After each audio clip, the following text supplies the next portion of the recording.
This is the moment the earth itself could no longer hold back what was coming. Before this day, no rain like this had ever touched the earth.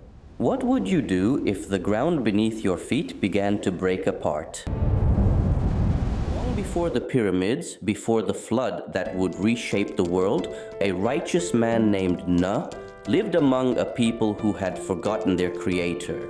His people carved statues of stone and wood, bowing before them as gods, while the one true God watched in silence. Nuh walked among them daily, pleading with gentle words. "Worship the one who created you," he said.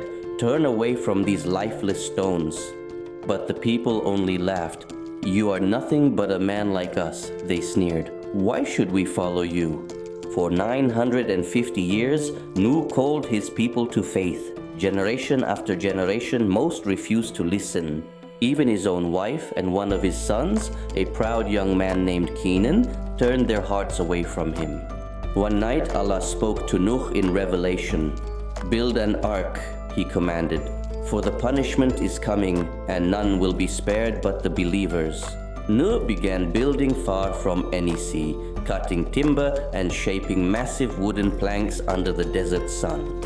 His people walked by and laughed even harder now. A ship in the middle of the desert? They mocked. Has Nuh lost his mind? Still, Nuh did not stop. Plank by plank, rib by rib, the massive hull began to take shape. A small group of believers, humble men and women who trusted Nuh's message, joined him in the work, sealing the wood with thick black tar. Years passed. The ark grew taller than any building the people had ever seen, towering over the dry desert landscape. Then, one still morning, Nuh noticed the sky begin to change. Dark clouds gathered where none had ever formed before. "Board the ark now," Nuh called to the believers. "Bring a pair of every kind of animal and gather your families." Herds of animals came from every direction.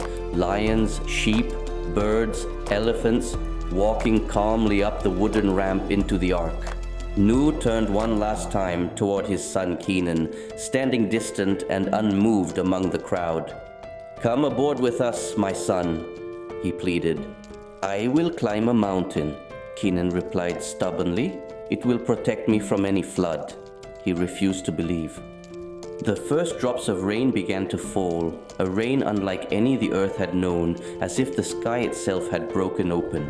At the same moment, the earth itself split open, and springs of water burst upward from the ground with tremendous force. Within moments, the dry desert became a rising sea.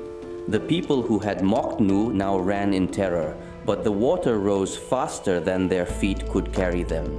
The great ark lifted gently off the ground, floating free upon the rising waters, safe and steady above the chaos below. From the deck, Nuh saw his son Kenan struggling on a distant rocky hill, waves already climbing toward him. "My son, come aboard. Do not stay with the disbelievers," Nuh called out one final time, his voice breaking with sorrow. But Kenan's heart remained closed, and the rising waters soon covered the hill, and he was lost among the waves. Nuh's heart ached with a father's grief, and in that sorrow he turned to Allah, questioning why his own family could not be saved. He was reminded gently that true family is bound by faith, not blood alone, and Nuh accepted this with humble patience. The rain continued for 40 days and 40 nights, the waters covering even the tallest mountains of the earth. Inside the ark, the believers cared for the animals day and night, sharing what little space and food they had with patience and unity. Nuh spent his nights in prayer, thanking Allah for safety while grieving for the world that had been lost. Finally, after many long weeks adrift, the rain began to slow, and thin rays of sunlight pierced through the heavy clouds. It is said, "Earth, swallow your water, sky, withhold your rain," and slowly the flood began to recede. The ark came to rest gently upon the peak of Mount Judy, its great wooden hull settling onto solid rock once more. Nuh sent a bird out from the ark to search for dry land. watching hopefully as it disappeared into the clearing sky. When the bird returned with a fresh olive leaf in its beak, Nu knew that dry land had finally reappeared. Slowly, the waters continued to fall, revealing green hills and fresh soil, untouched and new beneath the morning sun. "Descend in peace and blessings," came the command, and Nu finally opened the great doors of the ark. The animals walked out 2 by 2 onto the fresh earth, scattering across the renewed land in every direction. The believers stepped down together, kneeling in gratitude upon solid ground after months of uncertainty at sea.